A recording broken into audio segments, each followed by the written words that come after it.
Bismillahirrahmanirrahim. Assalamualaikum warahmatullahi wabarakatuh. Terima kasih Yang di-Pertua Dewan kerana memberi peluang kepada Jelebu untuk membahaskan ataupun memberi sedikit sebanyak pandangan dan juga cadangan kepada kerajaan. Bagaimana mungkin untuk kita menambah baik dalam soal pelan pemulihan negara. Pada 15 Jun 2021, Yang Amat Berhormat Perdana Menteri telah mengumumkan berkenaan dengan pelan pemulihan negara peralihan fasa. Saya nak bagi penekanan peralihan fasa PKP secara berperingkat.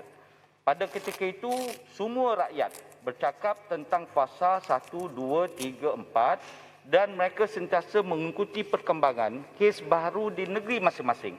Lebih ramai rakyat yang peka dan cakna dengan kadar vaksinasi. Semakin ramai yang mendaftar semata-mata untuk pastikan bahawa pelan kerajaan yang diumumkan oleh kerajaan ini boleh mencapai matlamat, apatah lagi untuk mencapai herd immunity untuk beralih fasa.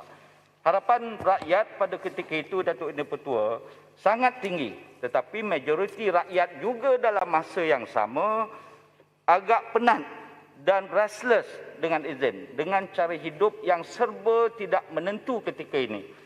Namun begitu, situasi pada hari ini seolah-olah menunjukkan keadaan yang tidak ada pemulihan, yang tidak ada perkembangan, yang menampakkan perkembangan dari masa ke semasa.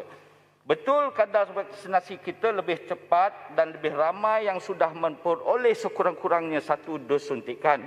Tetapi kes harian pula semakin meningkat kepada angka-angka yang tidak pernah kita sebagai ahli dewan ataupun rakyat khususnya memikirkan bahawa angka yang meningkat dari masa ke semasa.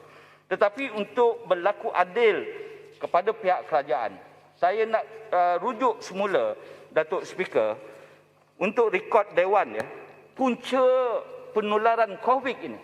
Pada 22 Januari 2020, Menteri Pelancongan menyatakan tiada keperluan untuk menyekat pelancong Cina. 20 Januari 2020, Menteri Kesihatan memaklumkan bahawa keadaan masih terkawal walaupun telah terdapat 3 kes di Malaysia. 25 Januari 2020, Tun Mahathir Langkawi memaklumkan keadaan masih terkawal dan tiada keperluan untuk menyekat dan melarang kemasukan pelancong Cina. 28 Januari 2020, Menteri Pelancongan minta semua industri tidak melarang pelancong dari melawat lokasi tumpuan di Malaysia. 22 Februari 2020. Jelebu, penjelasan. Sikit. Nanti bagilah saya habis sekejap. Nanti. Mana ni? Bayan baru. Sikit saja. Saya nak tanya. Kita ni sekarang Julai 2021. Kenapa ungkit perkara lama-lama? Perkara lama tu dah. Bayan baru. Kerajaan dah tukar. Ya. Terima kasih. Kena minta kebenaran bayan baru. The floor is not yours. Speaker, saya sambung lagi satu tarikh yang Speaker. 22 Februari 2020, Langkawi menegaskan sekali lagi keadaan masih terkawal dan akan pantau kemasukan pelancong ke China. We have to be fair. Yang Amat Berhormat Perdana Menteri dah sebut tadi, unprecedented case.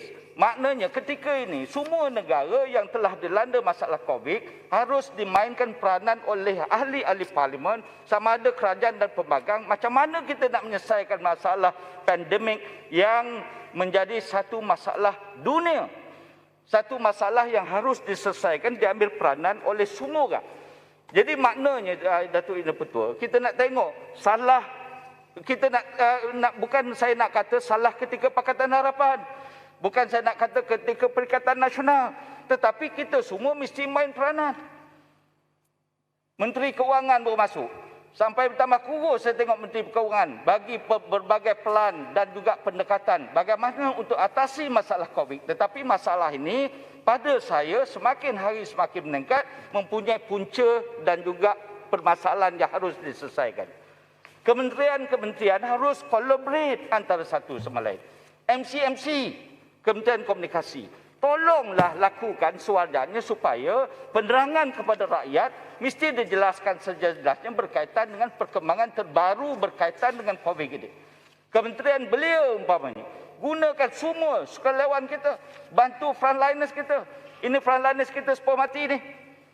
Saya nak bagi tahu, almost 24/7 di PWTC tu, COVID tu, almost 24/7 frontliners kita menjalankan tugas. Tambah lagi kita menjadi sukarelawan.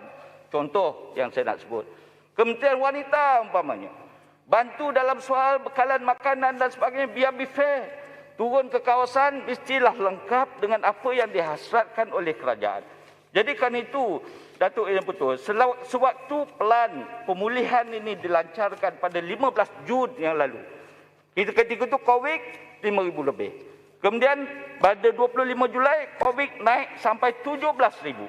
Kes aktif naik 2 kali ganda berbanding dengan 15 Jun dan akhirnya kes kumulatif negara juga melepasi angka 1 juta.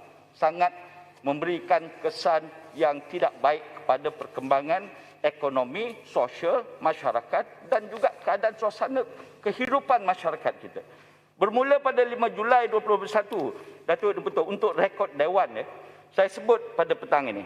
Perlis Perak, Kelantan, Terengganu, Pahang telah beralih ke fasa 2 Pelan Pemulihan Negara dan diikuti oleh beberapa negeri yang lain termasuk Sabah. Tetapi saya nak sebut dalam rekod, walaupun Yang Amat Berhormat Perdana Menteri sudah sebut, negeri yang masuk ke pelan fasa kedua tidak mungkin reverse semula ataupun balik semula kepada fasa pertama. Tetapi kalau ikut rekod Datuk Yang Bertua, pada 25 Julai, Perak 609, Pulau Pinang 573, Sabah 818. Saya nak minta penjelasan daripada pihak kerajaan. Apakah langkah-langkah khusus?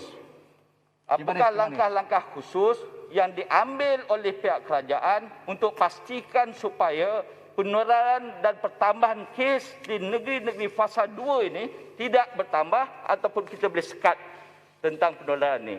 Walaupun Menteri Kewangan, Menteri Kesihatan pada 14 dan 16 Julai telah buat keputusan termasuk statement daripada Yang Amat Berhormat Perdana Menteri bahawa tidak mungkin fasa ini beralih kepada fasa pertama. Itu yang pertama. Kemudian saya nak sebut juga. Boleh bagi Kimanis sikit?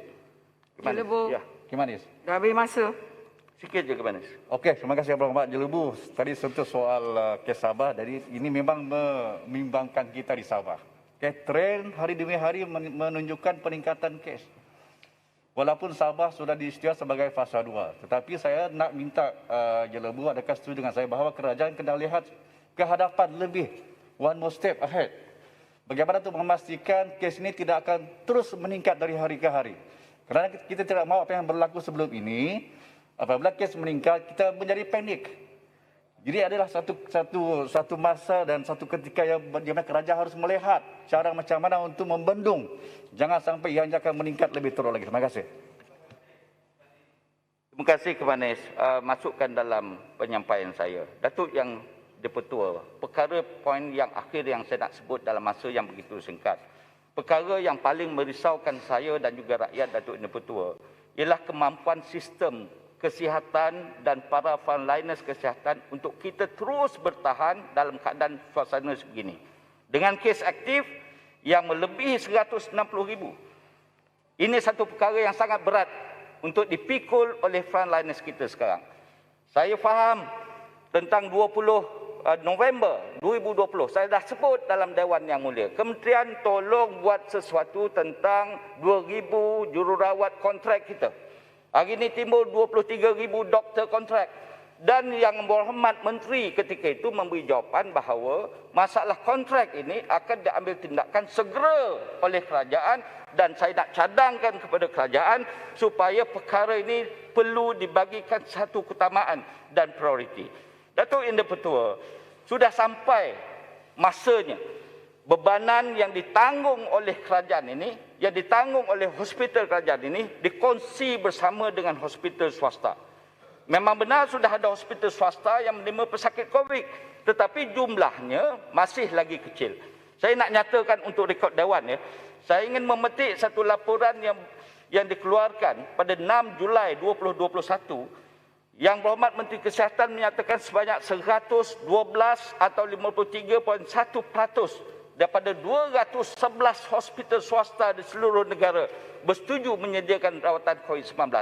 Pertanyaan saya, apa yang berlaku kepada baki 46.9% hospital swasta yang mesti berkorban untuk bersama dengan kerajaan di dalam memberikan perkhidmatan kepada rakyat, Datuk Yang Dipertua. Kemudian saya nak bagi tahu juga, Datuk Yang Dipertua, Yang Berhormat Jelebu dah lebih masa. Ya, Ramai pembahas hari ini. Yang Berhormat, saya nak sebut satu perkara yang sangat penting. Yang Berhormat, semua orang pun nak berbahas. Ya, Yang Berhormat, Speaker. Bagi saya Tolong, sikit Yang Berhormat. Saya nak gulung, Yang Berhormat. Syarikat insurans Last point, Yang seperti... Berhormat. Last point. Last point. Last point. Syarikat insurans seperti AIA, Prudential, mereka tanggung rawatan pesakit COVID dengan pelbagai syarat. Pay and claim, maknanya bayar dahulu, claim kemudian. Ini mesti diselesaikan, Yang Berhormat Datuk Speaker, kerana dalam keadaan ekonomi rakyat yang agak mendesak ini dan ditimpa musibah COVID-19, saya yakin dan percaya rakyat memerlukan penglibatan semua entiti swasta ini untuk bersama-sama dengan kerajaan untuk menjayakan pelan pemulihan nasional ini. Terima kasih.